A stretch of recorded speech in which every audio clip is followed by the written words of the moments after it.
I'm sippin', I'm sippin', I'm sippin', I'm sippin', I'm sippin', I'm sippin', I'm sippin', I'm sippin'. Sippin', I'm sippin', I'm sippin', I'm sippin', I'm sippin', I'm sippin', I'm sippin', I'm sippin'. This is Sippin' with Sammie. I am Sippin' with Sammie, Sam Malone, Barstool, Rug. If you ain't sippin' with Sammie, you ain't sippin' right. Please get your fucking life together. It'll be 2023 already and you wouldn't have had a shot yet. And today, I have Miss Davinci herself, Tyneara, in the situation with me. How you? I'm excited. I just said I've been waiting to get here. I'm excited. I know we got a lot to talk about. We never really got time to like really sit and talk. We've had an interview briefly before, but no one's really ever got an in-depth interview with me. So this is gonna be fun. Oh, so I'm getting exclusive. Yeah, let's get into it. So a little bit about Tyneara. Similar to a lot of people that come on this platform, if you're in motion in the city and you don't know Tyneara, then you probably should move around a little more because she be around. She be in the mix. Has been in the mix for quite a while. I'm not sure exactly when you started, but I know that since I've been running around, I've been bumping into you, and it took a little bit of time, but we actually found a way to work together by accident. Had dope visuals, a great record. I was honored to be a part of your project, your album. But give a little backstory on who you are and what it is that you do. Because you wear a lot of hats. You got salons and studios and shit. Yeah, I do. I do a lot. Well, actually, I started in radio. Okay. I started in college. DSU. Shout out to DSU. I went to a HBCU. Me too. Yeah. MSU. Listen, okay. So, we were ahead of our time then because people were not hip to HBCUs like that. They were not. Like, even my parents were looking at me like, why don't you go to Temple? It's you going out of state. And because those other schools are considered better schools or schools that'll get you better opportunities, which wasn't necessarily true. But go ahead. I mean, my mom literally said when we got down there, she was like, all these black people, like, and I'm like, that's the beauty of it, like, what? So I was Miss Freshman, I was, with the majorettes, I was, I walked through the stadium like that, it was like, and I did radio. The majorettes are a big deal at black colleges, by the way. Yes, It's a major part of the band. Yes, so, it was exciting, and unfortunately I had to leave school early, but when I came back to Philly, it's a bad feeling when you gotta leave college. Absolutely. It's a hurtful feeling. I was called Kanye. She used to call me college dropout. Yes, like I had to do the same thing. I mean, money, you gotta go home. Real life hits when you go to college. Real life hits, yeah. So I came back home, and then when I got home, I got into some street stuff, and I was just like out here. I just started hustling and and then I just start like hosting parties, doing a little stuff that I'm not, all the way proud of. But I got videos on YouTube and stuff if you guys want to dig more into that. So you said hosting parties? Hosting parties, and just I started doing Air It Out radio. I did a bunch of different segments, even working with Shelly Shell on Urban Expressions. Just being like, I love music. I've always loved music. So it was just, I just was following the journey. I was saying that Shelly Shell connection is big. Absolutely. That's big. Absolutely. I actually was friends with her niece in high school. So that kind of gave me a little, Absolutely. And Shelly's just such a loving and open person. She gave me so much advice on how to carry myself in the game. And, I just loved how she maneuvered, and I just admired her and watched her. And, when I start interviewing guys, though, I'm like, yo, I'm the rapper. Like I'm doing the interviews, but I'm talking the most shit. I'm like, I'm the rapper. Like this don't feel right. It's just, and even when I was doing my radio station in Philly, in college, it just didn't suit me all the way. I'm not that much of a, I'm not good at interviewing and asking questions. That's you're an very art. self-motivated. So everybody else's story is not going to intrigue you as much as what you're trying to accomplish. Right. And I say that knowing that, like I said, you wear a lot of hats. That's not because you have 8 kids. It's because you are capable of doing multiple things and you find a way to do them. And that doesn't leave a lot of space for extra, Right. Everything I do kind of happens by passion and love and an accident. Like even doing nails, doing makeup. It was things that I was like, okay, I want to do music, but I don't have all this money to pay makeup artists, and I have to learn how to do it myself, and I want to be the best, and I just like to make things look nice. So thank God for being a woman, because you ain't had to. Well, you did, but most dudes is in the streets to supply studio time and shit like that. And when I talk about most dudes, I mean a lot of artists. They wind up in the streets, or they wind up working 3 or 4 jobs that they're not happy with. Right. So go ahead, my bad. Right. So instead of doing, I made it lucrative for me. Like, okay, well, if I'm doing it on myself, girls are saying they like it. Okay, let me make some money off of them too. But I came from there. I came from making money off females. So she was a pimp before college. Then she went to college. She started pimping the majorettes. It's like, no. Something like that. No, they like sisters. But seriously, like I just had this hustle mentality, but it's in my blood. It's what my uncles did. It's what my mother did. It's what I grew up watching. You know, so and then I just started rapping. One day I just woke up and I was like, yo, I'm gonna go to the studio and drop a mixtape. So after all of the radio shows and you knowing that you could rap, that's what motivated you to actually go rap? Was interviewing other people and feeling how you felt? Yeah, so feeling like these niggas not that? even fly, like looking at them like, fuck out of here. I'll beat you the fuck up, nigga. Like, I don't like women, boy, yo, rough. I ain't mad at you. No, but it just was like, I seen some people always sitting and listening to the freestyles and being in school and sitting in the ciphers. I knew what was hot. I knew what hit. And I knew I was always funny. Like I always was in the mix with the guys and personality buzzing. Is like important. A lot of people have opinion on personality. Right. I like to play. You always hear me laughing when I rap. I joke in all my shit, whether people understand that I'm joking or not. I do it all the time. Yeah. So when you first went in, you said you want to do a mixtape. You ain't say I'm gonna drop a freestyle. You ain't say I want to make a record. You didn't say I'm looking for this feature. You said I want to drop a whole project from the gate. Yeah. And you did that? Yep, the Vitruvian Man, I called it, because that's Da Vinci's, one of his it wasn't a painting, it was actually a drawing, like an architectural type of drawing. But how many people have said it back to you? How many people have successfully said Vitruvian? Not many. Or they're just like, I don't even know if they know what it says or anything. So that, they like that the project. I listened to that one. I'm like, but it was exciting. I actually recorded it in one day. I wrote it over like a course of like 30 days. And then I was like, damn, I only got this. I'm not paying all this money for this studio time. I'm going to memorize this stuff. I'm going to have it like this. And that way when I go in the studio, I can just get it done. And I literally it was only like 10 tracks, but I did it in one day. I mean, 10 tracks is a lot in one day. How many hours is that? I think I was only there for like 5 or 6 hours. God, I hate you. Shout out to Twin. I got a homie Twin, right? I walked in the studio. Shout out to Sun One. Sun One studio. I walk in. They're rapping this record up that is crazy, and it's Twin on it, and he's singing melodies, and he's doing runs in between the melodies, and it's like he's doing like 4 different variations and flows intricately throughout this song. It's a vibe. It's like, ooh, and he's just all over it. You know what I mean? And I'm like, I know I'm late, but like, is this from your last session? Like, no, we just did this joint today. I'm like, bro, you've been here for 12 minutes. We just did this joint. You've been here for 15 minutes max, and you just did all of that? And it's like one thing for being prepared, but even being prepared is not guaranteed that you're going to be able to get it right. To deliver it. You know what I mean? So as far as your first time doing a project, your first time in the studio. And I'm not always like that. Sometimes I'll sit on a song for months. I've seen you work on songs in the studio. That's how I got on the song. Yeah, but in the beginning, I had that pressure. I felt like I had to be fast. I had to be like, get this out. I don't know why I felt like that in the beginning of my career. Like I just rushed a lot of shit. But now it's like I fall all the way back for months. You won't see me. I won't post sometimes. I just fall back and really hone in on what I'm trying to do. It's a whole different. Who recorded your first project? Oh my God. I want to say it was, what was his name? Oh my God. He was from Norristown. I know that. Because I'm trying to think of like, I'm sorry. I've only seen one person, my little bro Rel, that I've taken to the studio or seen in the studio on their first time that just got it.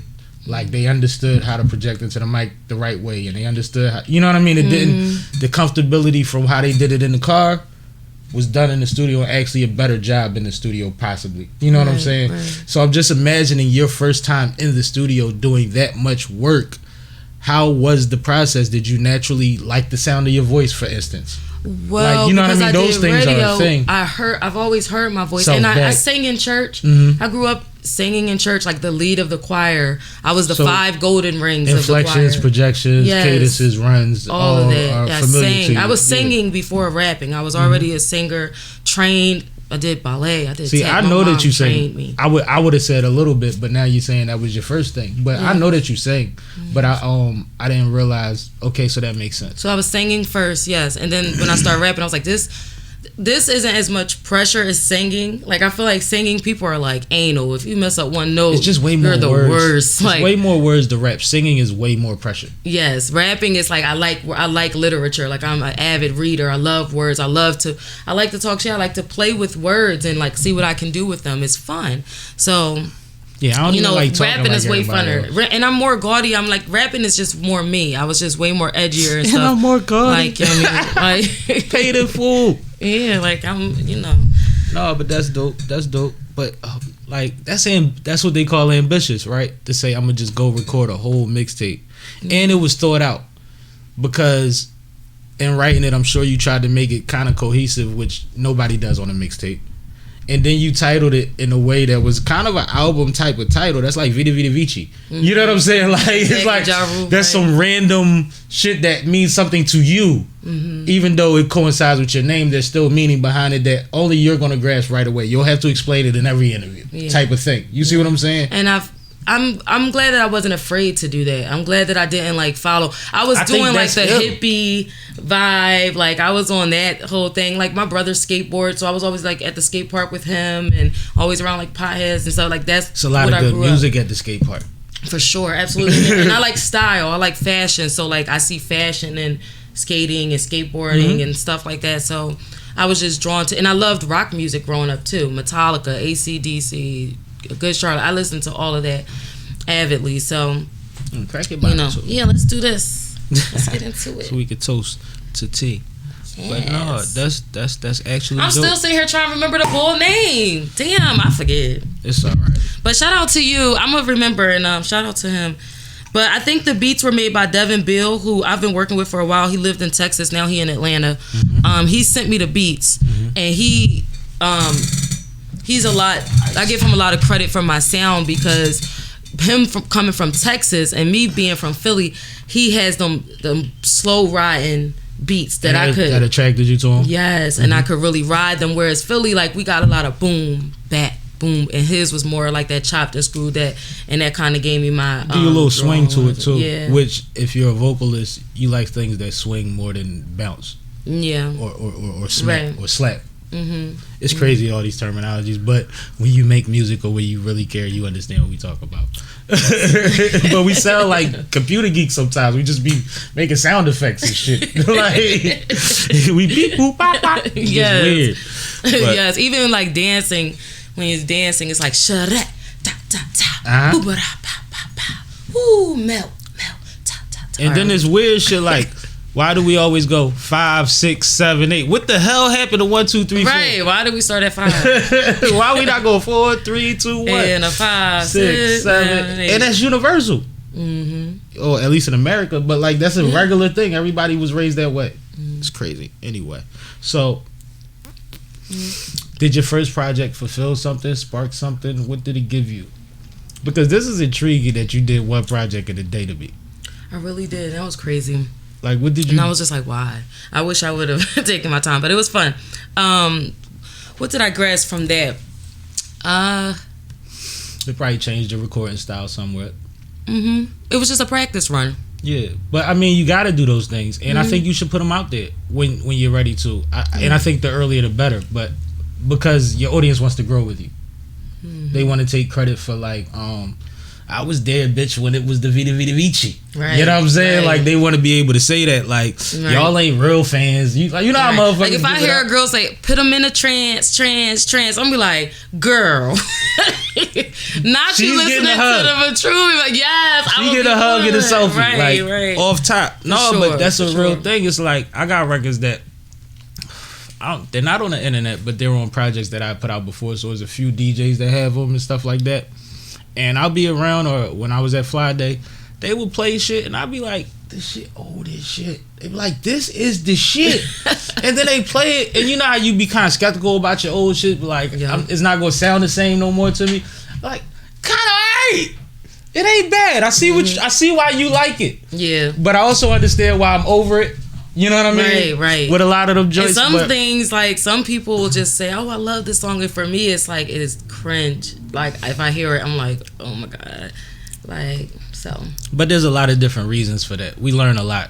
And that's why being in the studio is like being a gym rat. Like, the more you're in there, the more you grow, the more you learn, the more you figure things out. You learn how to own your voice. You learn how to be a character when it counts.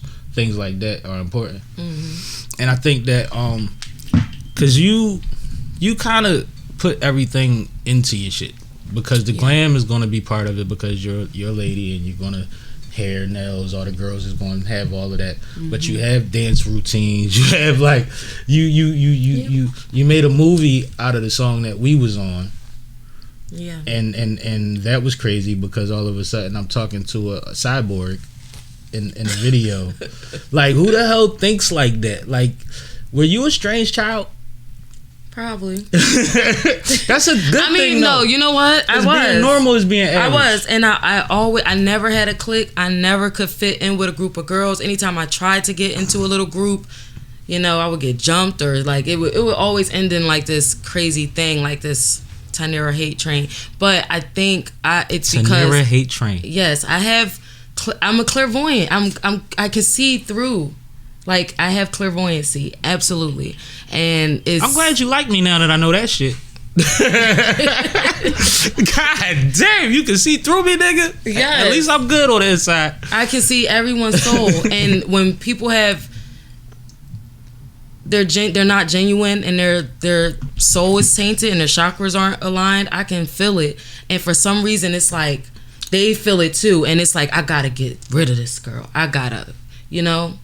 So and as a child, you worked through figuring out how to control, or what that was, or did you always know what that was? Like, absolutely, because I went to church, so I knew I was chosen. I knew that that's what they did. Because I was about to say, these are things that people have to study and figure out about themselves after not knowing, like, why I'm this way. Like, people have photographic memories and have no idea how that could benefit them, or that's something different than the average person has. You see what I'm saying? It's a lot of strange gifts that we have, and we're not nurtured into them. But the church is the perfect place to figure out that you're chosen. So that makes sense. And my mom, thank you to my mom and dad. Shout out to them. Always saying, be a leader. You know, don't worry about them. Don't worry about how anybody feel about you. If you like rock music, listen to rock music. If you want to paint your face, like, I would do things and wear makeup and go to school, and, like, you know, that's just who I was. And, you know, people would make fun. Oh, why do you have this? Or why do you dress like that? Why do you? But the thing is, we go through a point where, as teenagers and children, to a certain extent, older children, we start thinking that we know, but we're still trying to learn. So we're questioning everything at somebody else's expense. You see what I'm saying? Like, the fact that you keep saying, they kept saying, why this? They were intrigued. They didn't know how to handle it, and they were too arrogant to think that it was something that they weren't hip to. Right. You see what I'm saying? Right. Instead of trying to learn. But they are trying to learn. It's in their fucked up way. It's the same way as somebody in the office with you if you have a job, and it's like, they just told us this shit in the meeting, and you keep acting like this is rocket science, and they learn different, or they learn stubbornly, or whatever have you. You see what I'm saying? But they have their way, and then as soon as there's something that is not productive, they grasp that shit right away. They grasp it because it's in them. And that's something I will never comprehend, not being productive. Like, everything that I do, every thought that I have, I want it to have some type of result. I want some type of outcome. Like, I don't even understand people, like, getting online and having, like, a bunch of rants, or, like, people just do random detoxing for no reason. Like, it's like they're not leaving anything for themselves to really digest and comprehend. I don't think people do self-reflection. I meditate, I do yoga, I do self-reflection. You're not going to move me. And like I said, this has been my life since I was a kid. I've always been, you know, sturdy. Well, and that's the thing. See, that answers what you just said. You'll never understand why people will go on rants or constantly put things out that are not productive. It's because they're attention seeking. Attention seeking comes from not being enough. You see what I'm saying? And attention seeking comes in a lot of forms of fashions. It's levels to that shit. You know what I mean? Everywhere from taking a selfie to wanting us to know everything that goes on in your day on social media are ranges of that shit. But what it exposes, it's like somebody that's just getting money bragging about how much money they got.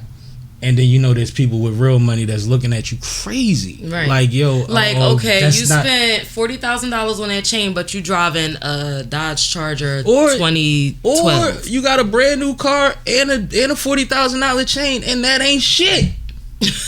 And you don't have nowhere to live. You know what I'm saying? Even if you do, like, there's levels to that shit. What do you own? Can you make money in your sleep?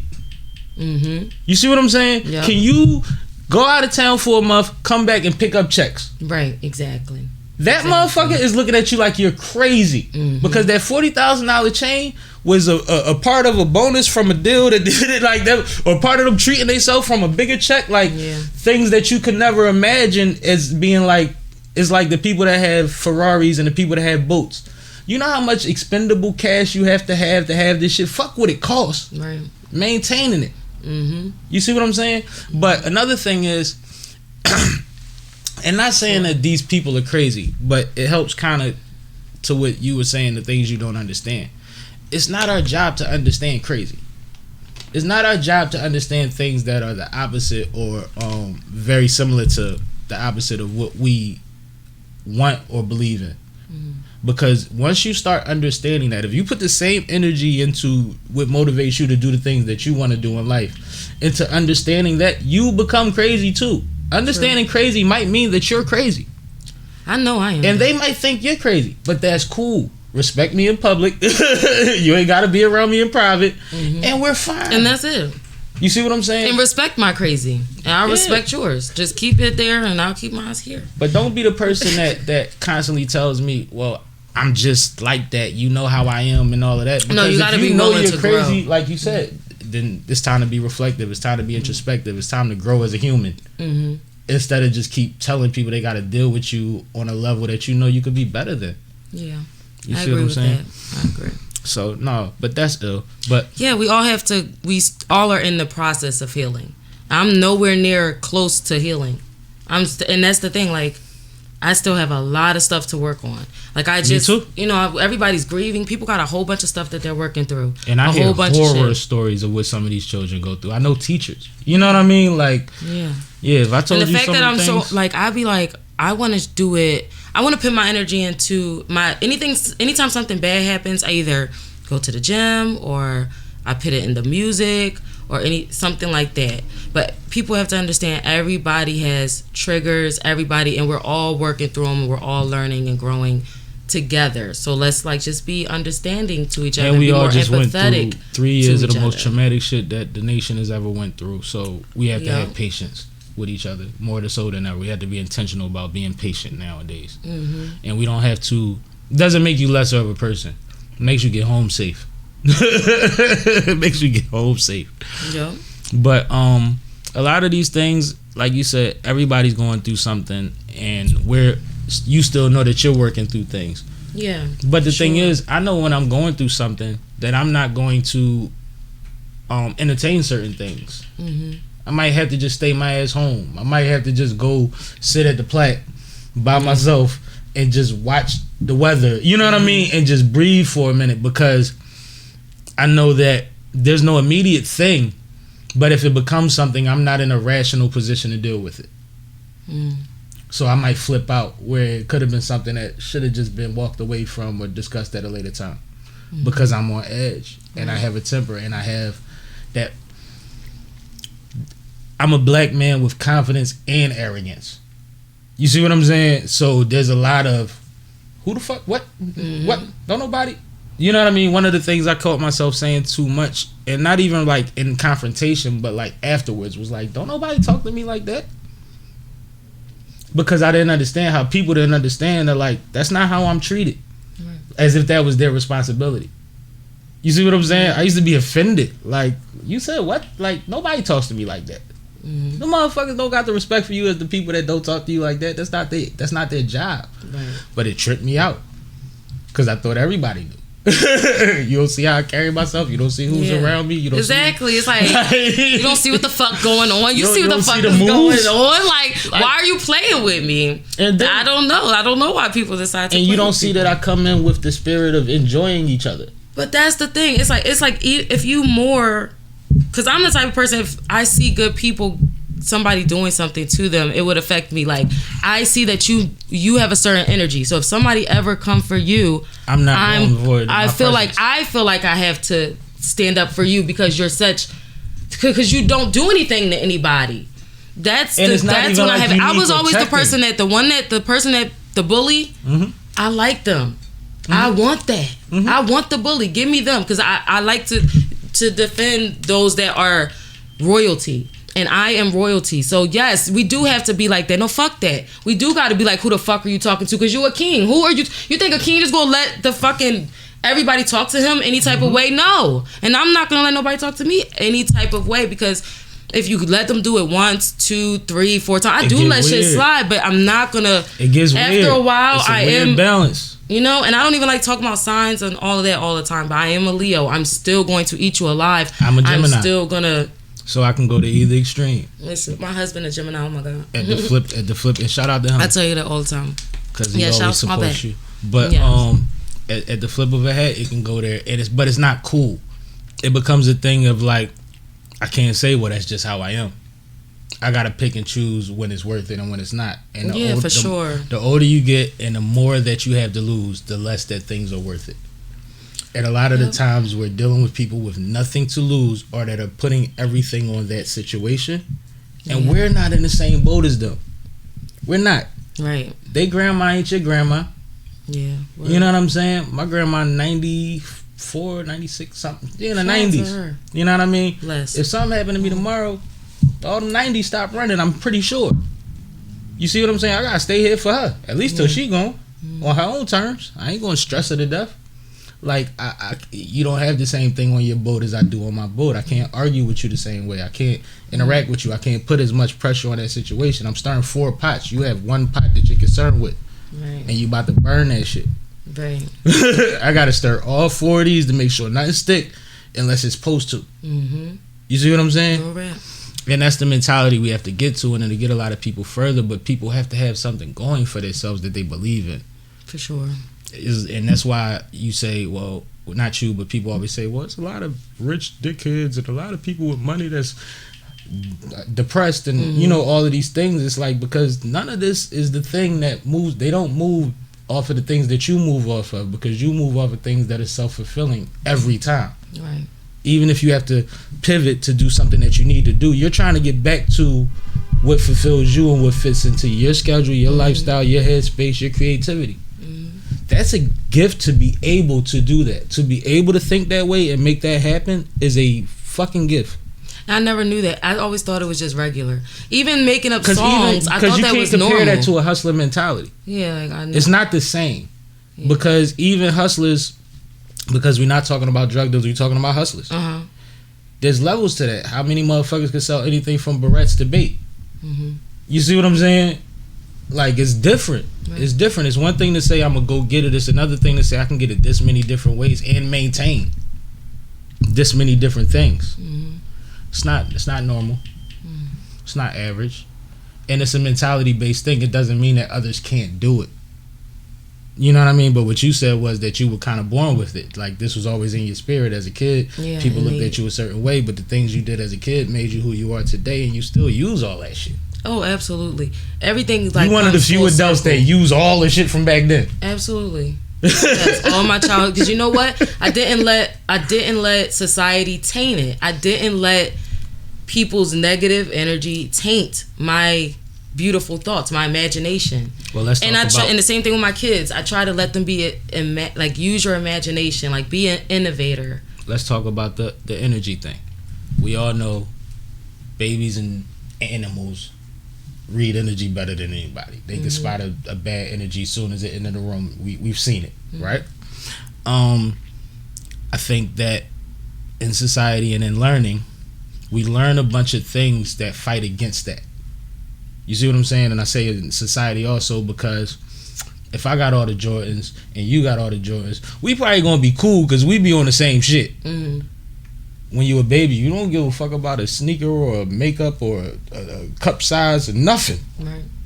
You, something vibrates in you, and you say you like it or you don't. Mm-hmm. You don't have society's definition of this person is cool or this person is acceptable to dictate who you fraternize with. For sure. You see what I'm saying? Which is why I feel like if they're spirits, babies catch them. They know it. You know what I mean? And we are taught that, no, you're crazy if you believe in spirits, if you believe in energy to that extent, if you believe in this, that there's so much that it could be on your shoulder and you'll miss it. Right. Because you'll attribute it to something else that society told you was more acceptable. So like the energy thing I really, really believe in, and I believe in unlearning so much and relearning shit. Absolutely. Every day. Like every day. Because you realize when you drive, like, that don't even make no sense. Or somebody tell you something, or you read a quote and you think into it and you'll be like, that makes more sense. Exactly. But that's not your fault. That's just shit. You've been running around doing what you've been doing this whole time. You got to meet it where it stands. But no, my bad. My little spill about energy. Energy is real. Energy because is, I think our perception and you can maneuver fucks up energy. You can conquer energy. Mm-hmm. People don't realize how much control you have over it. Again, with meditation and yoga, this teaches you how to control. I'm always in the driver.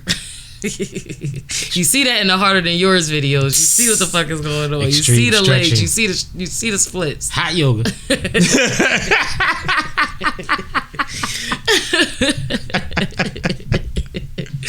Energy. Nah, I For think real. just like and I've alluded to it a couple times, but it's one of the reasons that I gained a lot more respect for you as an artist was I had walked into one of your sessions and you had a vibe going, beat playing, you and your, what you got? Oh yeah. And I said, well, you like, the hook is all that, and I'm like, well, the hook could be simple. I remember this. I said it could be simple if you want it to be. And you was like, what do you think? And I told you what I had. And I'm like, however you want to say it. You like, no, you say it. And I'm like, oh shit, I wasn't prepared for this. Like I was already drunk. So I didn't want to like misfire off of like being out of my mind type of shit. Like you never want to go into the studio wasted unless it's like after the party and it's energy and that's we carrying over energy. Like, so I'm like, all right, cool. And then you wrote your second verse and you took my advice on certain things to help you get through your second verse. And your execution, the speed that you worked at, also the fact that you listened, the fact that you didn't not once look at me like I was overstepping or like I was talking too much about, you know what I mean, what you should be doing. Right. You took it constructively and you created something that is not what I would have got from what I said. It's still you. But like I gained a lot of respect for you that night, and then furthermore shooting the visuals and how seriously you took that and how dope that came out, and working with AINT was, you know what I mean, a pleasure. You. And I feel like I keep a fun set. Like I feel like I just have everybody comfortable. I love when everybody's like them full selves. I like to take everybody's input and be like, oh yeah, or what if we, I love collaborating. Like that's the first time I had to sit through a woman's glam though for her video. Yes, did. Like we had so many switches and things that we had to do. Yeah, it was a lot going on at that time, and my baby was still kind of small, so like I just was maneuvering a whole lot at the time. But you didn't ask me for anything. You just told me to show up. I'm like, well, what color do you want me to wear? Like, tell me something, my nigga. And you like, no, just come. And then everything that I would regularly bring, my drink, my smoke, became props in the video anyway. But it was like you really literally, for the production that came out the way it was, I wouldn't have minded if you said, yo, you got a couple dollars, or yo, can you bring the bottle, the Bel Air, you know what I mean? Whatever for you. Like, I wouldn't have minded. You was like, just show up. Yeah. We good. And that's like, that's boss. I'm a boss. That's like, boss shit. I'm a boss. Let's like I know. Let's drink to that. Let's do that. I know I gotta put my money up. I know how the shit gotta run, and I like to be. But I like to be in control too. A lot of it taps into my insanity a little bit, but my insanity is beautiful because I like to be in control. And you don't get let down that way. And if it's my money, then I can say my opinion. And it doesn't mean that I'm going to be a dictator. Mm-mm. It just gives me the opportunity that if I do want to sway off of somebody's opinion, I don't have to feel like I owe them something because they put something into it or anything like that. I can literally have a genuine no. No, I'm the kind of person. All right, I'll use something. I like to simplify. Cookouts. Everybody say, what you want me to bring? I tell everybody shit to bring. Random shit, because it really don't matter, because I'm buying it anyway. Mm-hmm. Like, I can't depend on you to bring it. Right. I don't know what time you're going to show up. Mm-hmm. My crowd is my crowd. I got to satisfy my crowd. You know what I mean? Like, you want to make sure the party is good. You want to be a good host. Yeah, it's like, so. You want to be a good host, and that's how I feel about video shoots, too. You want to make everybody comfortable. I want my dancers to be comfortable. I want the videographer to be comfortable. I feel like that's where a lot of my anxiety comes from during, like, shoots and things or performances. It's not that I'm anxious about putting on the show. I know I'm gonna put on a great show, but I just be wanting everybody to be comfortable. Like, I'll be like, okay, are you good? Are you good? But see, are you good? Because I know that I put a lot of pressure on people, so I'd be like, I just want to make sure you good. But that makes you like the lady that put people in the oven, right? That put the kids in the oven. What story was that? Was it Hansel and Gretel? Hansel and Gretel, when they got in the oven and shit. Because she was sweet, she bathed them in, she fed them up, put them in the oven. Because you kill me at the end of the video. I die. I disintegrate, actually. Spoiler alert. And then we on a live months later, and we talking to my man. What happened? And he said, yo, I got an idea. I'm about to shoot this movie. It's attached to my album. I would love for you to be in one of the videos, because I'm putting out videos for every part of the album. And he's like, you be perfect. And you was like, all right, that's cool. But whatever I'm seeing I'm in, you got to die. You gotta die. In his own movie that you might have been in the third scene. He still got a whole album to finish, but he gotta die in your scene. Why do you hate men? I love men. I absolutely love men. Why you gotta kill them though? Do.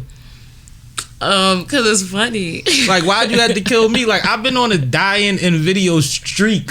I've been telling niggas, like, I'll come, but I ain't dying no more. Funny. But it's like, it's dominating. Oh, so you would dominate tricks? Not all like in a kinky you sense. You got the big boots on and shit. But go ahead, my bad. They can't. I like to dominate. Yeah, it's domination. But I didn't even have a verse on the song. I just had the hook. I couldn't win. But wait, I'm sorry. I like the analogy. This witch or the lady that Hansel and Gretel. Because that yes, and I think everybody's intrigued by my house. They come past, they see the candy outside, they see everything. Oh my God, she's smiling. She's so nice. She's so sweet. Oh, and then they feel like they're gonna get away or attack me or do something. And now you in the oven. And now what you gonna do? Even like the look that you had on your face when you broke up the dice game. Nigga, that shit. Wait, my son be bidding on me for that. He was like, Mom, you were a cyborg, not a robot. Why were you walking like that? That shit was so funny. I was like, yo, I love that video though. I love it. It was fun. It reminds me of my childhood. I love sci-fi. It was fun doing the makeup. I did all of the makeup on it. And it was just fun. Who was the dancer, the little short girl?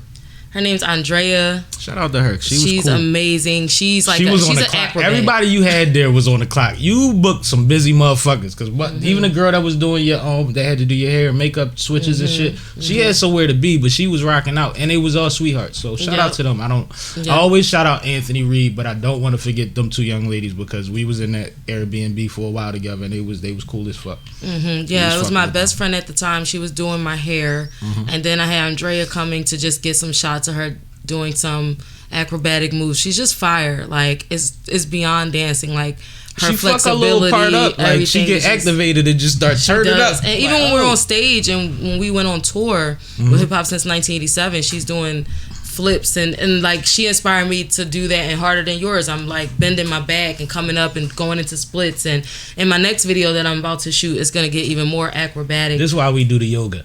Yes, because I really I want to take it there. I have not even given anybody the tip of the iceberg when it comes to performing, my videos, anything. I really feel like I'm just getting started. When we get the Beyonce experience, that's coming. I want to do like a Tyneara Friends. Yeah, like a tour with me. Like, I want to do like a Tyneara. I'm coming because we doing pouring.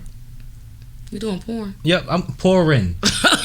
Yo, I'm glad you asked me that, because somebody else would have heard that too. The name of the song that we have together is Pourin'. Oh, I was like, because I'm sipping with Sammie and we be pouring. Pouring what up? I don't care. Pouring. You know what I'm saying? I'm like, wait, oh yeah, my song. Pouring. I'm coming on a tour to do one verse. Jay is dying back there. Yo, girl. Yeah, shout out to K45 Productions. But I'm coming to do Love one her. verse on the tour because I know it's gonna be a vibe.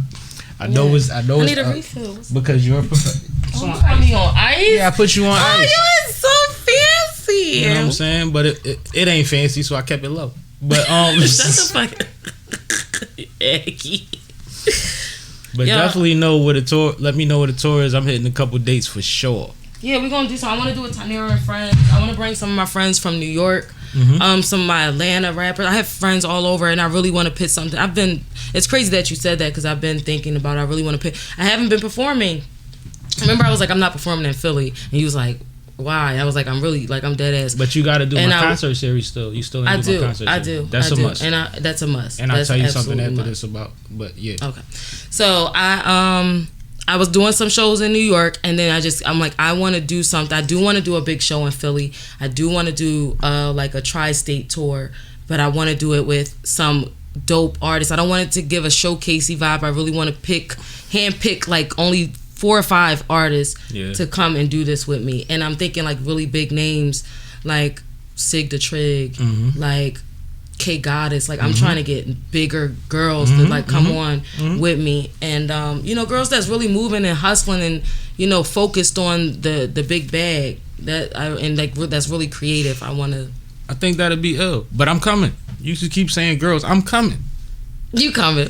I'll be there. We gonna do it. And it's in the tri-state. I can drive there. What we talking about? And I can come. I need you for pouring. I need you for energy. I need you for the visuals. I need you for everything. No, we Like without sipping with Sam, like if he's not at the event, I usually don't come. I didn't know that. That's crazy. How you don't know that? I always will hit you up like, I you see there? you everywhere, and you do be hitting I me up do, I'm ahead like, of you time there? sometimes, but I didn't realize that I validate events. That's dope. Yes, I'm not coming. That's dope.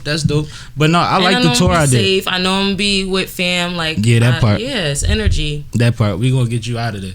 Yeah. But I like the tour I did. You mentioned the Hip Hop Since 1987 tour. What year was that? 2020.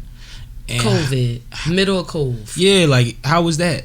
And what did y'all hit? So we What were y'all started able to hit? here. We started in the city. Oh my gosh, that tour I caused remember this so tour, much actually. drama in my life. I remember this tour actually. but I go never ahead. cried so much. I never been through so. Oh my goodness. So I had my dancers with me. I had my How many sister, dancers? my assistant. 4? 4, Okay. 5. 5. Then I had my assistant. Damn, I I had should have said 5. That was my first. because I had the choreographer with me. But mind you, I have to pay for everybody's room and board. I'm paying for things for us to do. Like I'm trying to come up with activities for us to do, so everybody not just sitting around at Airbnb.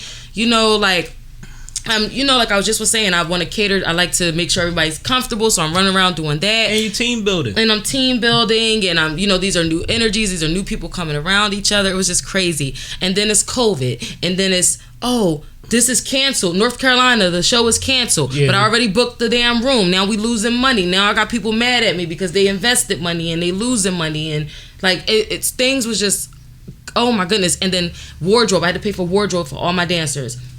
Wardrobe for myself, like my hair, nails, makeup. I want to make sure everybody looks nice. Pause. Everything. Pause. You heard what she said? Because a lot of times why a lot of people don't use female artists is because they say that they're expensive. Mm-hmm. There's a lot of truth to that. The other part of it is I don't have a budget for it. Possibly. You see what I'm saying? Mm-hmm. But because you can give a dude a hoodie, even if it's an expensive hoodie. Right. You just gonna walk up there in a hat or a Scully, and he gonna do his Thug Thizzle with his $200 sneaks on, and he's good. You just said you got a team of people, dancers, choreographer. Right. And when you talking about an outfit, we talking about We ain't get to- leggings, shoes, the bralettes, Hair. the hair. Like it's What style are y'all wearing y'all hair Yes. in? What We had group what can we get text y'all at to the wear group in between text. that looks uniform? Yes. Even if that's jeans and a white tee. Then I had the wardrobe change. Mm-hmm. I'm doing a wardrobe change in Philly, which I've never seen none of the coming up girls do no wardrobe changes. I never seen that. Okay, you might be right. I I'm don't want to think too hard, but like you might be right. they don't do it. I had my own banner. And girls like you been got. shutting shit down in Philly. FYI, We've been Y'all shut- not I from love Philly. them. I the love women MCs in Philly have been trashing a lot of these events. But go ahead. The girls been doing their thing. Yep. But not like they you. just not doing it what I do. Yeah. When I come, I'm putting on a full show. A lot of the girls, again, I sing. It's more than just rapping. I'm a lyricist and a vocalist. So I'm singing and I really dance. I'm a trained dancer. So I'm putting on a real show. Would you consider yourself a choreographer at this point? Oh yeah, I was a choreographer at a time. I actually had a dance studio at one time. All right. Yeah, I was dancing. I was teaching like preteens and teenage girls dance for a while.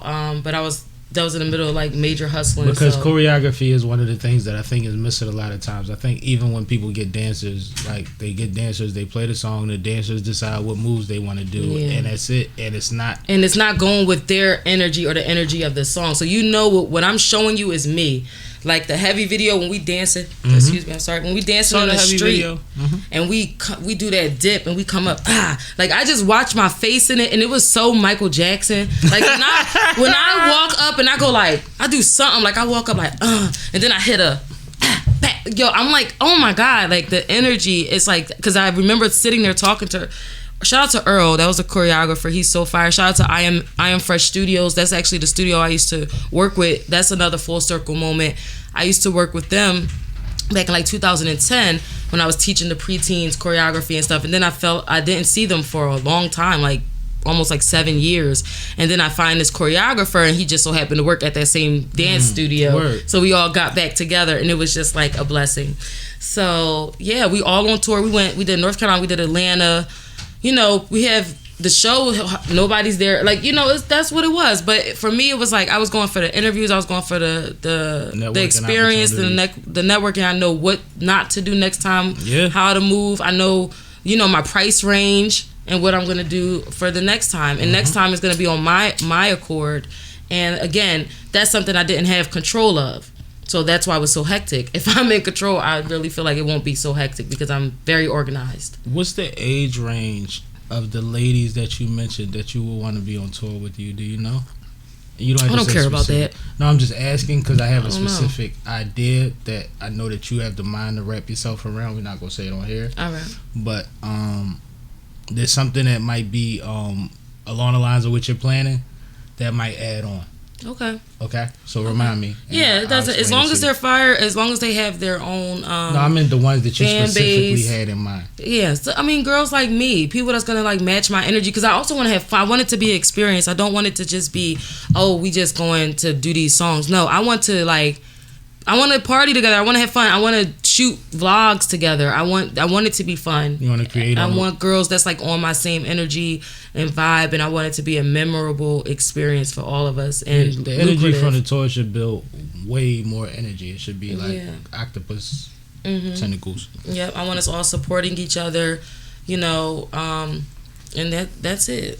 You know? No, that's dope. I'm excited for it. And like I said, I don't know if I'm gonna be on every date because it sounds like a girls tour that may mean I need to get disintegrated at some point. But I'm popping up somewhere and we doing the fuck out of porn. I know you had Nisa on here. Yeah, shout out to Nisa, man. I had a That's good time some brown Nisa. skin popping. That's someone I would love to come on tour.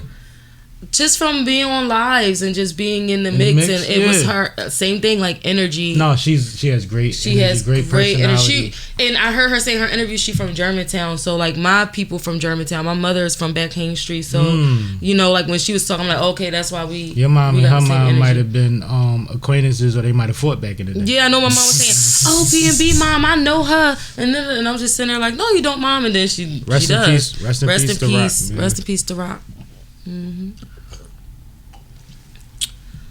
Tired of seeing that in the city, and you know, I think we're coming desensitized, which is a very odd thing. Like even with this Jeffrey Dahmer thing, all of these things that we're just constantly seeing. I remember going on the internet and seeing someone's head get chopped off like 10 years ago. I remember watching Banned from TV on VHS tapes and shit before the internet was popping like it is. Like we used to see, and it used to be in other countries, but the the pace that we see it at, and the fact that it's so close to home is way more traumatizing. Yeah. But I think that I'm gonna say something that's me jumping out on a ledge. Becoming desensitized is a choice, and I compare that in great light. Opposing slavery was a choice. You see what I'm saying? Because we know that's not true. Right. But when it comes to being desensitized, it's either a coping mechanism sometimes. You know what I mean? Which is fine if you can't. Or is take it adaptation? Or it's exactly. And adaptation is natural, so it's not necessarily a choice because it becomes you have to. My thing about it is, like, I sit up till 3-4 in the morning every night watching all the news clips, like news clips from everywhere. You know what I mean? Whatever happened, and I go to bed like that, which I probably shouldn't. But I choose to be affected to understand every time some crazy shit happens. And I know more crazy shit happening than the average person in my city does because I'm looking at everybody's shit. You see what I'm saying? But I choose to because my life was affected a lot by death at an early age.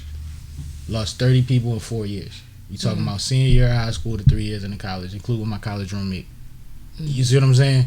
So it's like a lot of shit that I went through was like, I can't never just deny the fact that this is crazy. Like, it don't have to be 500 a year. It could be 150. It's still crazy. When it gets to 500, it lets me know that there's not a person in this area that hasn't been affected by death this year. By the, you know what I mean, 6 degrees of separation or whatever have you. Like, everybody knows somebody that went out of here in a way that wasn't flattering. Every year. And the deeper you are, the more people you know, the more social you are, the more people you know. And it becomes a thing. Like, I saw something tragic happen this year on South Street, and I saw people posting about one of the guys that died, and he had done a lot of good things, but then when the video came out, he was the guy that did the bad thing. You see what I'm saying? And it's like, you don't even know how to, you know what I mean? Like, how do you even gauge some of this shit? Like, you gotta love people for what you love them for, but your investment has to be different. But to let your guard down enough to be like, that's just the way of the world, it's scary to me. I want my grandmom to not worry about it. She's worried about way worse shit. You know what I mean? Her 90 plus shit. We still gotta fight for this shit. We had to come outside a couple years ago. It was our turn. It happens every generation. It was our turn a couple years ago to go in the streets, whether positive or negative, and make noise. You see what I'm saying? So it's still our worry. And I think that to that extent, not saying that, and like I said, if it's a coping mechanism, if it's something that's just like, I got a lot going on and I can't, whatever. Or a survival tactic. Because like, even a doctor I'm not fighting it. A doctor has to become desensitized at some point in order to maneuver as a doctor. Good example. You know what I mean? Like, so great example. That's how I kind of look at it. And I think because I'm in the health field, maybe that's where the way I desensitize come from. I'm just like, when I see things happen, I'm like, okay, I'm trying to look for the facts, like what happened. Was there some mental illness involved? Then I'm looking at things like, okay, what could have been done differently to save his life? Like, I'm looking at it totally different instead of the emotion now, which kind of scares me sometimes because it's like I'm always into survival. But doctors go off of knowledge of the process of the things. You see what I'm saying? And that's more than likely how they cope with what they have to deal with. We talking about regular human beings, the people we got to run into on the way to and from work. You see what I'm saying? And it's like, I feel for them. I feel for them, and if they have to do what they have to do, cool. But I have to talk about this shit. Like, if I do an interview with such and such and it comes up, like, I have to be knowledgeable on these things. So it doesn't take the pain out of it for me. It actually makes it worse. It makes me where, like, I need a vacation becomes a thing that becomes more urgent. I do a lot of coping. I do some weird coping sometimes. I was just talking to my husband about it last night on the couch because I was like, I start making up conspiracy theories in my head about things to make myself feel a little better. Like, nobody actually did that. It's a contract or it's something like that, or it's, I don't know, it's not. I don't believe anything. I think a lot of people do that. Like, I just be like, it's not real. If I put my phone away, then it didn't happen. To a certain extent, it doesn't. The tree in the forest thing. Like, to a certain extent. And why do we have eyes? Like, we can only see, if I can't see out that door for a reason. It's not my job to see what's going on out that door. It's not meant for me. God did not intend for me to see outside that door for a reason. To protect my energy. This phone is not protecting our energy. That's what's happening. The OGs used to say, every man and woman is afforded 4 feet of circumference, right? Because that's what you can control outside of your house, right? So if somebody breaks that plane, you can defend that, right? Which in modern day society, until they told you to give people 6 feet, nobody seemed to understand for a while. People be all on your neck like we ain't going in the same place. You see what I'm saying? But like these are the things, like these are fundamental things that's like it applies to what you said about the eyesight. How much am I responsible for more than I can see? Right. Once you give me more than I would regularly see, now you're adding responsibility. Yes, I'm overstimulated. Yes, because ignorance is bliss, knowledge is responsibility. Right? But that's the flip side to it. You have people that gain responsibility out of it, but you have people that get crushed by it and everything in between. Gotcha. Right. Yep. So, Deep shit. I just want people to find ways to express those things. Like one of the most exciting things for me in the pandemic, one of the lights that I had to look forward to was the art that would come from the pandemic. And I don't mean just paintings, I mean projects, I don't mean the things that came out immediately. I mean things that we'll find out next 10, 15 years were inspired by people having a different mental space or whatever, or enlightenment, or saying fuck it or whatever, you know what I mean? It definitely showed me I have a fucking mentality, because let me tell you, I went to Egypt during the pandemic. Yes, you did. Yes, you did. Like that taught me so much about myself, that I am me. Can I get a high five for you going to Egypt and fucking let's talk about that. No, y'all did it big. And, like, y'all, shout out to my sister. I love you, Tyra. I love you so much. Shout out to her. She I don't like football. to make it about no money, but y'all spent some chicken. Y'all did everything y'all could do out there. And let me tell you, they was trying to stop me because I'm at the pyramids. Okay, so if you go to the pyramids, which I just didn't expect this, there's a lot of homeless people. They're gonna ask you for everything. I mean, they're begging. They hustling by the pyramids, like on the beach. Like when you go on the beach. Some of them are hustling. Some of them have little statues and gifts and souvenirs for you. Some of them are like just literally homeless. They have it was a lady came up with me with a baby. Right. Yeah, she's like, I got my baby. So security is like in front of me, like, stop giving them stuff, because shit, at the time it was motherfucking COVID. We had got goddamn stem. And our money over there was like triple the amount. So I gave it away. I was giving it to everybody, and they were trying to stop me, and I was just getting so upset about that. They was acting like you was feeding cats. I didn't care. Like, I'm in Egypt. I'm looking at the pyramids. God told me to give this to them because I am blessed to even be here with you guys. You know how many people I talked to that went overseas to certain countries and came back with none of their clothes, and they didn't get robbed. They're just like, fuck it. They need. I gave earrings away. Yeah. I was taking everything off, giving it to them. They was like, "Are you serious? Oh, they hustling you." I said, "No, they're not. I just am in a giving high spirit." Five from my sis, man. Thank you. Thank gangster. you. You know what I mean? I got a whole vlog on that too. FemC. You can watch. I got like 40 episodes. You can watch my entire career, my entire journey. Yeah, because I saw a lot of clips and I saw a lot of pictures, and I'm like, oh, that's dope. Like, I got shout out to Chief the Truth, my brother Red. He takes groups of people to Africa now for the last few years or whatever, and he goes with other groups, and he travels the country enlightening people and sharing energies with people that are like-minded. And it's like what he gets out of it, and what you just spoke towards as far as like what you see, and with like the experience is bigger than this shit. You know what I mean? It's like, so big, and it has to be done again and again. Let me tell you. Oh, and shout out to Star. She does the same thing. She's taking people over. Shout out to the Philly Phantoms. It's a female football team. My sister plays on the team. I always shout them out. That's why I dig it. Is that your twin?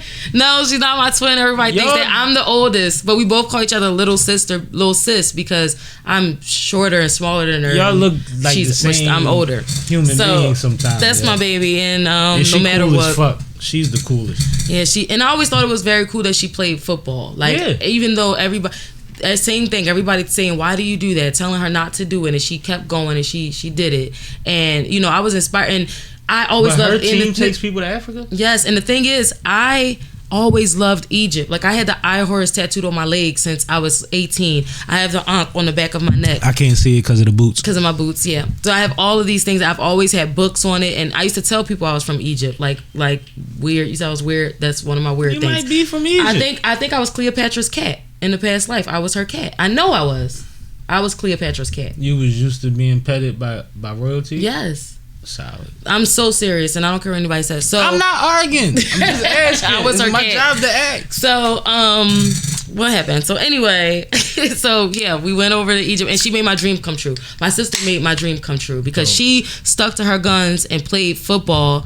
I was able to go to Egypt, so that was a blessing. That is crazy. That was crazy. That's and ill. while they were over there, they were teaching other women how to play. They also had a game out there.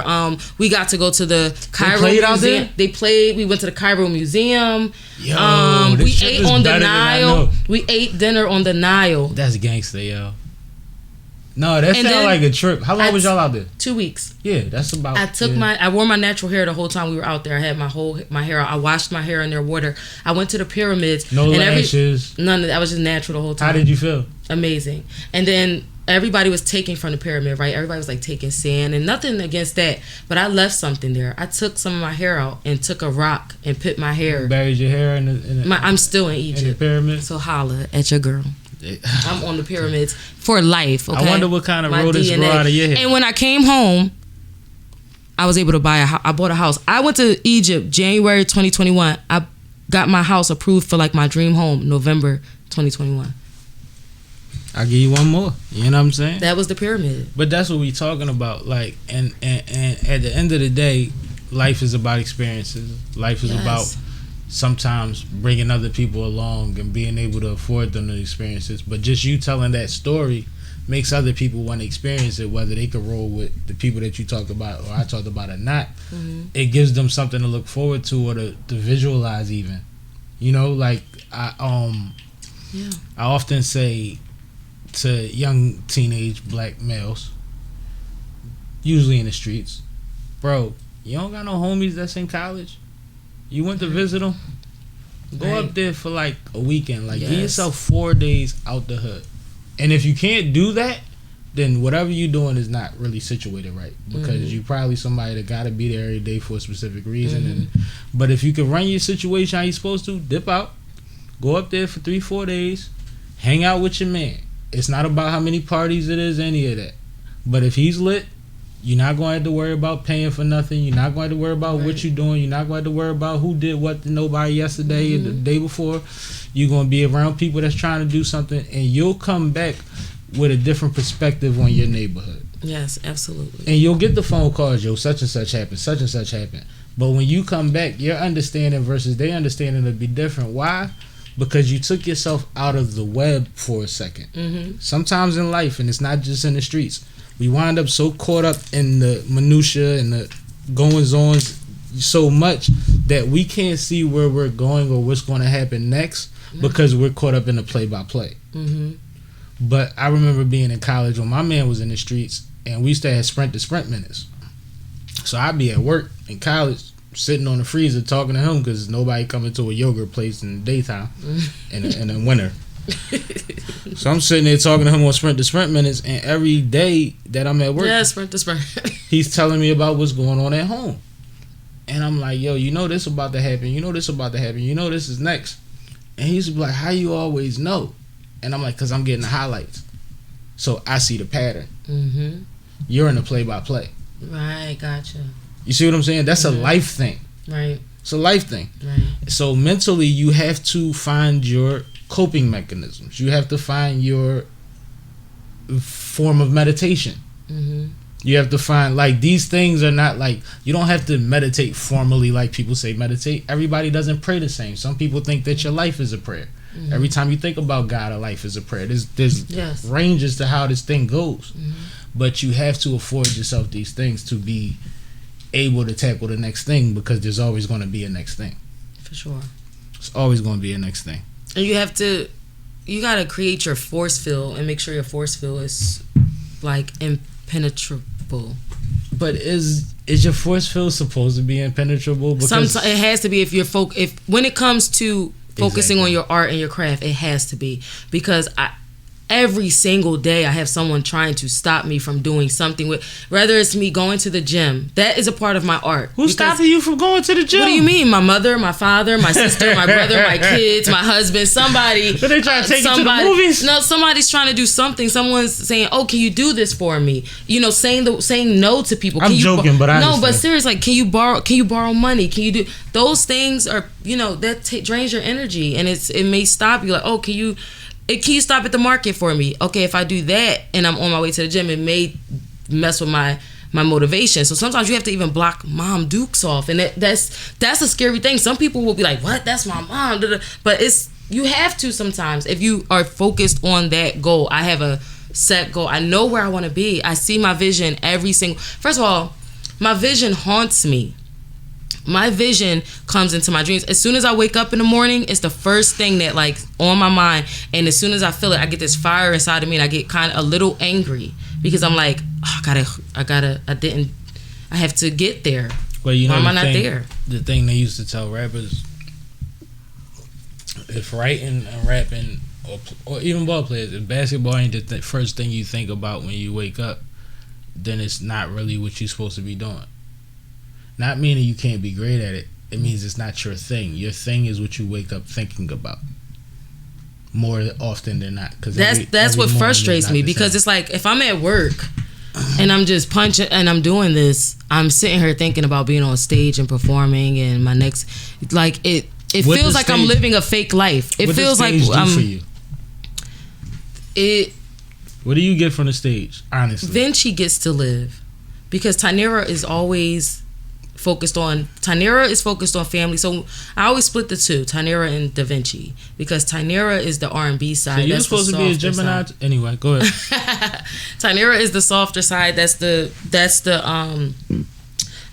R&B that you hear from me. That's the Save Me song. That's the Family Girl, all of that. And then Davinci has a very powerful energy, and she has to get her time. If she don't get her time, she will like eat at Tyneara. Or eat the man, praying mantis. Yeah. The Davinci needs her time. Shout out to your husband for still being alive. You know what's weird? Since I've been in college, like my freshman year in college, right? I used to go to bed early every night, to wake up in the middle of the night to go to the lobby, because I lived in a dorm, to gamble, because I had no money in college, and I used to play spades all night and cheat. And then I would go back to my... had no money in college. I would go back to my room. Yeah, in college I lived like a millionaire for $20 a weekend. I swear to God. I'm in VIP. It's college chicks is everywhere. such a crazy experience. I'm in great cars and all. I had $20 in my pocket. Bottles popping. It was crazy. Yeah, it's like, it was crazy. Crazy lifestyle. I used to like on some real shit. We went to college together because you was at D State. You know how it go. I'm at Morgan, so all of our parties is at clubs, right? And we're freshmen. We gotta go to the club every time it's a party. If you was my homegirl, I'm giving you my $20. I'm saying go get me a shot of Henny or a double shot, depending on what their rates is. All my homegirls would come back with my money, cause all the tricks is by the bar. So he's buying her the drinks. Oh my God, she bringing them to you. Once I realized that was the thing, I stopped going to the bar. Like, hold up. And then I got with my older G's, where you know they got sections and all of that, and they got bottles coming. And then I'm going to the bar, cause then it's like, and you got some that scammers and some that got good jobs or hustles, but they give you a card. They say go get 3 bottles. No problem. I've been drinking on y'all all night. I go get the bottles. Bring them the bottles back. No, that's yours. You keep that one. Millionaire for $20. Listen, I'm in the section. You made them because you made the money work for you. You didn't work for them. You made the money work for you. That's what it's about. Charisma and a motherfucker. And a brain goes such a long way. Seriously, because the game is the game. The hustle inside the club is always the hustle in the club. Everybody's working a different angle. That's just like a strip club, a bar, a club. It's all the same shit. But once you understand your place in the struggle, you understand how to maneuver, and it's not about being cheap. Right. It's about never doing more than you have to. Absolutely. It's about never doing more than you have to. Listen, I am the one. I will be like, yo, did you see the video? It was like Kodak Black, and he was trying to get that 50 cents out there. He was like, yo, your vending machine got my 50 cents. That's me. Like, hey, yo, like, no, we not. No, we is not. Like, I always try to find a deal. Like, I always, my husband laugh at me about that shit too. Like, you always trying to find a deal with someone or sweet talking somebody into a negotiation. Because absolutely that adds to the situation. Because now we can do more. Now is an extra layer to this shit. And like you were saying, the girls will go. I feel like that's like our marriage. It's like, I go, I do the hunt. But that's what the Leo lion does. She hunts. Mm-hmm. So it's like, I do that and I bring it back to hubby. So did you can sit nice? Did you look at your sign and look at the statistics or the bullet points of your sign and say, oh, that's me? Or did you look at it and say, a lot of that is true, and start leaning into it? I think that a lot of it is innate, and I feel like some things are affected by experience and life. Because I can't be exactly like somebody. I've met other Leos that's nothing like me. I have a different mom. I have a different dad. Yeah, like I always hear people with signs saying, well, you one of them. And yeah, like I don't. You that kind of Cancer. I'm this kind of Cancer. It's subjective. Like, I don't know. It's so subjective. I feel like, yes, because scientifically, astrology and the way stars are aligned, and yes, it can alter and shape. Like I said, you have to conquer energy. Energy can be conquered and altered and shaped. And God does have a pattern when he maneuvers the stars and the suns and how he maneuvers us. Mm-hmm. And I do feel like, yes, he decided certain people to be born and certain generations, certain time. Like, I know I'm born in the perfect time for my art. Like, I know I'm born, like, this is my generation. Every time I see things happening, I'm like, oh, it's my time. Oh, this is perfect for I was me. like 8 years late in my head, but it's cool. No, I feel like this is perfect because this generation is accepting, like look at Doja Cat. That's like my twin flame. Like, look at these people that this generation is accepting Doja Cat so is many your spirit things. animal. That's cute. Yes, I love her. Because I'm the lion, she the cat. That's my cousin. Cause like, even with like being a Gemini, I can see the light and dark part. The two-faced part is not. Yeah, I don't like that either because I don't feel like. But I think it comes from, maybe this is based on other people's signs, but their understanding of the energy. The two-face is being able to understand two perspectives. That's what people get wrong. Exactly. It's like, not going to be the same way all the time. The two-face is, if those two people might, and this is where my husband pisses me off sometimes, because I'll be yelling about somebody and he can see their perspective where I may not be able to at the time. He be like, yeah, but you did that to them though. That's me. And that will irk the shit out of me. But then I'll be like, oh, okay. Like, yeah, you're right. Because I get it. You get to see both sides. So that's where people get confused with the two-faced. They think you're two-faced because you can understand someone else's perspective and they can't. According to what they say today, you don't keep the same energy for everything.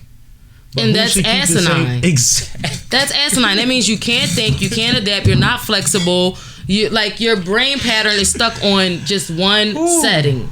Talk that shit, T. And that's where I clash with people. Because you can't keep up with me on a mental level. Fuck the fly shit, because that shit like I said, it blurs everything. When I start speaking, and that's why I don't speak much. That's why I don't do a lot of interviews. I'm not at motherfucking every Well, you're doing a every great job day. today. It might Thank be you. the Bel Air, It but might you be rolling. this. And it's the comfortability. You're a Gemini. You remind me of my husband. I'm in a comfortable space. We, you know, Well, I and you my appreciate brother. that. We worked together before, Absolutely. everything. But if you see me when I'm in a group of people, Yeah, I'm you're not the you don't loud do the one. same thing, but I don't expect I'm not you to. the talker. I'm actually not the same unless I have to be. Like as I am on, like right now, or talkative. I think you just talk. Everybody can just see you. Like, that's why I go to the events and make sure you there, because I'm like, at least I know I can see him no matter what. If anything happened, I know I can see him. And the crazy thing is, I literally be having my spidey senses on. Like, I feel responsible for certain people in the room all the time. And you're one of those people, if I know that you're somewhere and I know that you're not with your husband or somebody, like, because I know how to identify him. I've met him before. But, like, I feel responsible for certain people because I feel that even though they may not be able to secure me the same way that I can secure them, they still feel responsible for me being comfortable too. Right. You see what I'm saying? Like, they have the same, like, it doesn't have to be, like, the 50-50 ain't the same 50. Right. So it becomes 100-100 if we really being G about shit. You see what I'm saying? And then people have to understand numbers too, because I always hear people use those analogies like 50-50, 100. Okay, but what about 72? No, what about 1 and 1? What about... Yeah, and what about all these other numbers though? It's like 3.5, it's like pi, it's like 1.2, like there's all these numbers. Like, that's what people need to understand in life. All I see online right now is men something, women blah blah blah. Like, that's 50-50, that's dumb. Like every woman, every man is not the same. Every energy, everything is subjective. Every moment, something different is happening, people. Every second, something is changing. So every woman is not the same. Every man is not the same. Somebody can be some way today and they will be different tomorrow. That is a thing. Absolutely. And you know what's crazy? I done thought of 3 different points. I forgot the other 2. But I just shout out to my man Ray. Real estate Ray. I just rode back from my man's 40th with him, and we coming from out of town, and we talking about Nas and Jay-Z, regular conversation. Mm-hmm. And I told him, I said, honestly, I always thought Nas was dope. I always thought he could rap, but I'm more of a Jay-Z personality. I understood Jay-Z more, and Nas always made me feel like he didn't know who he wanted to be sometimes. And this was before Jay-Z said, you know, is it Uchi Wally Wally and is it woman? Like, I always felt like that because there was times where I didn't know if Nas was Christian, Islam, or Jehovah's Witness based on what, like, he used to play with even religious terms a lot of different ways. And he's lyrical, but I'm young. And I'm also not understanding growth. So I'm picking somebody that represents my spirit animal. You see what I'm saying? I'm thinking about Jay, like, at a time where everybody was speaking from a corner boy perspective, he was a boss. Right. I understood boss lingo. I'm 14, 15 when Reasonable Doubt comes out. My homies was telling me he ain't had shit on nobody. You know what I mean? Fuck top 3, he won top 10. You know what I'm saying? And I'm arguing. I'm like, y'all not listening. Y'all don't get it. And I didn't understand half that shit, but I knew he was speaking from a different plateau. For sure. You see what I'm saying? And it's like those kind of things are just the things, like you said, I realized early on about myself. Like, I never knocked my homies for liking who they like, but my part of my dislike for Nas was my lack of understanding of growth. At least you're open enough to say that. People can't say that. People can't say that. They can't say that they're wrong about a because it should never like, be if you like this person, you can't like that person. It wasn't that. And sometimes timing. Sometimes that music is not for you at that time. Because there's sometimes I'll go back and listen to a Jay-Z verse like, oh my God, he been talking about this shit way back then that y'all niggas just getting on and shit like that. Yeah, you know, so it's all about timing, but and it's just I still listen to Nas. Yeah. If I argue with a Nas person and they started a verse to explain their point, I finished it. Well, that's good. Because I was raised by at least that's not a bias or an ignorant way of disliking an artist. No, at least you digested I love hip hop and rap and music so much that if it was new and whatever, I had to hear it. I had to get it, and I'm somebody that before I had to be responsible for my own bars, I memorized everybody's shit. Yep. You see what I'm saying? So, and I was raised by you know, the founder of Mother in Charge. Her son is my man. Mother's in Charge in the city. Mothers who have sons that have children who've been murdered. This has been going on since 30 years, 20 years ago. But her son is my man that got murdered. And he was one of them dudes. He was the biggest Hov fan in the world, and he fucked with me heavy. And when he used to get in the rap arguments, he used to know everybody's shit. So nobody could say, you ain't hear this, you don't even know. It's because you don't get it. He like, no, I get it. I get it more than you. And that always made me want to be that kind of person. Right. I never wanted to have these conversations. Even Kobe, LeBron, Michael Jordan. Like, you want to have that educated argument. I want to understand what I'm talking about. Exactly. So I can't turn it off. Right. I got to see what it's becoming, where it's progressing. I'm looking at it like with sports and art. Somebody can have a dream, an epiphany, an experience that'll make them go from here to there overnight. Right. You can say she weak. I just did a competition against her 6 months ago. I killed her. And then she put some fly shit on the board. And now it's like, oh, ain't nobody done that. You see what I'm saying? You can never count nobody out. So I still would progress with the artist, even if I would disagree with certain things. Because as much as I said I didn't like him as much as Hov, I liked a lot of his shit. I feel the same. I feel like that. First of all, I feel like I missed a lot of that era. And I feel so almost cheated out of that. Not really. Like when I was in my teenage years, that was like state property time and Jay-Z, all of that.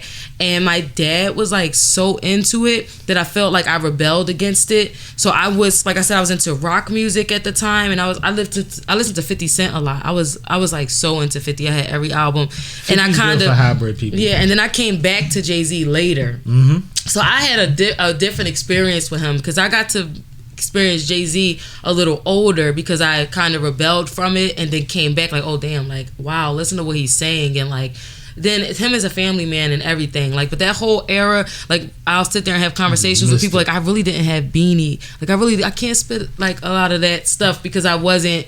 I can be honest and say that because in this city, like everybody got a Beans bar they gonna spit. Everybody got a Beans story if you or been something. outside. Yeah, you know what I mean. But for me, I was the rock. I was a rocker. But like, you know, and this ain't on no shit. But as somebody that has had in-depth conversation with Beans before, he quotes his bars in conversation.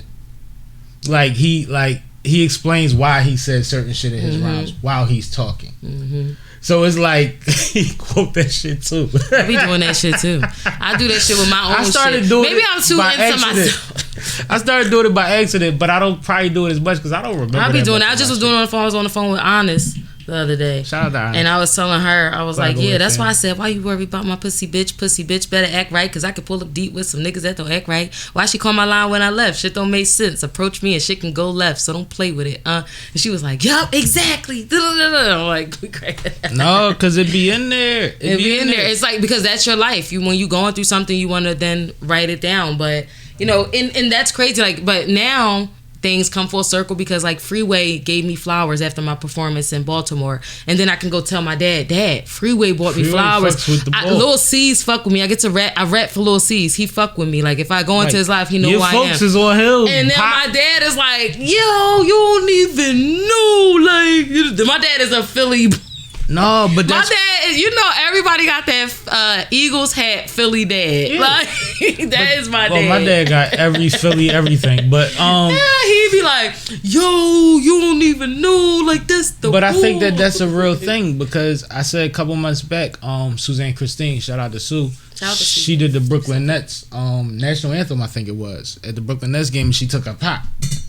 And now you in the back of the arena with the players, with the coaches, with the like. I'm like, that's yo, like I was hyped for her to be able to do it, but I was so excited for her pop. Right. Just as a nigga like that, you know what I mean? I love the NBA. Like, yeah, so I could just imagine like he ain't had no kid go to the NBA, but his daughter got him back in the with the people he rubbing elbows, and it's love and it's praise for his child, which is even more than if he would have been able to do it on his own terms. Like I just thought that was so dope for her pop. Yeah, absolutely. I said that. I told somebody that shit. Literally, I was like, yo, I'm just excited for her dad. He at the Nets with his daughter singing. That's crazy. That's crazy. And my dad always says, he be like, all I want to do is see you on the BET Hip Hop Cypher. He said that once I see that, your Cypher verse would be crazy because I think you have an understanding of, like I said before, cadence, and you have a pen. Mm-hmm. You see what I'm saying? Like when I told you bounce on that joint, stun on him, you stunning on him. You love that verse. You don't understand. It's the thing. I ain't even take out my earrings because these hoes ain't touching shit. And I mean that. I meant it. No, like, but it was so... I'm convicted. It was so G. And then it's like, if you understand where the industry was at that point, it's what people was coaching Cardi into. Not that she don't talk like that. The delivery, the presence, the enough said, I ain't gotta overstate. Exactly. The like, bah, bah, bah. Bah, bah, bah. This what the beat doing. I always say I have a very what the beat doing. What you doing is flow. Concise. Be concise. Yeah. Like everybody talk about the God did verses and Jay-Z versus Lil Wayne. I like Lil Wayne verse better because it was concise, and that's how I rap. Like I like to get to the point quick.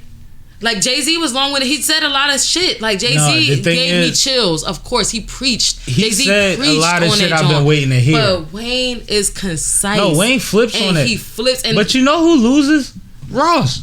And that's my favorite rapper. That's my favorite rapper. No Shout matter out to who, Rose. I love you, Rose. And I'm sure. And I'm not trying He's to. concise too. I'm not trying to act like nobody's arguing for Ross. That's my favorite But rapper. damn near nobody's arguing for Ross. Everybody is saying, when people was talking about the J joint, they like, but Wayne, which is cool because Ross is butter, and I feel like that's why I love Rose, and he's my favorite rapper because I feel like I'm butter too. Like he's butter on everything. It's like he just was meant to be there, so it doesn't even matter. But Ross is always meant for the beats he chooses. He's meant for it, and then he's just there. It's like it's just. Ross don't get on that don't fit. You know what I mean? Yeah. First of all, his beat selection is top tier.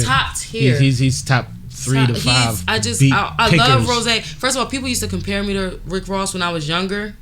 Like in my early 20s, they used to be like, you the female Rick Ross, you the female Rick Ross. And I kind of used to take offense to it because I was like, are they saying because I'm too thick? Like, what are they saying I'm a female Rick Ross? But I got it. You like women, the boss. Like, I get it. So, and then when I start really listening to him, I'm like, oh no, yeah, this is my nigga. Like, this is. Ross is that boy. Some of my favorite records, at least 2 of them, come from Ross, and I mean of all time.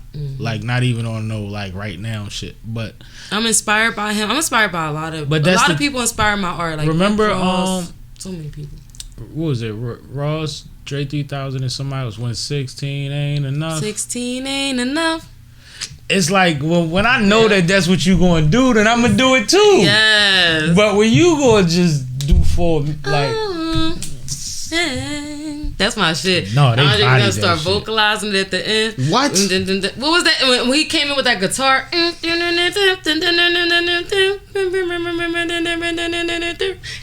that's exactly what he did. It's crazy.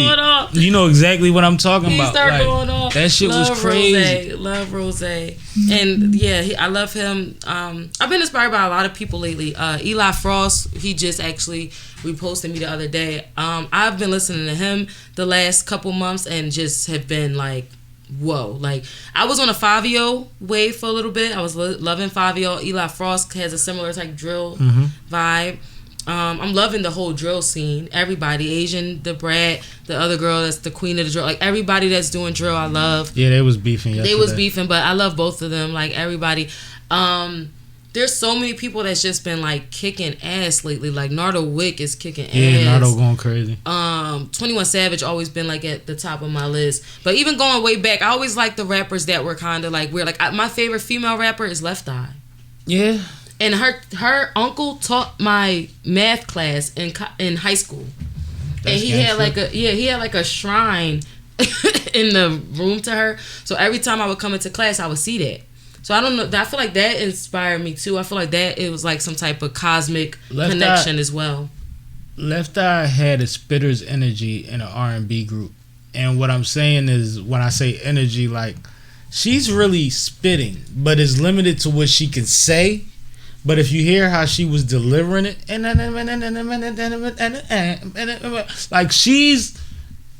I really followed her blueprint, even when it came down to like her eating habits.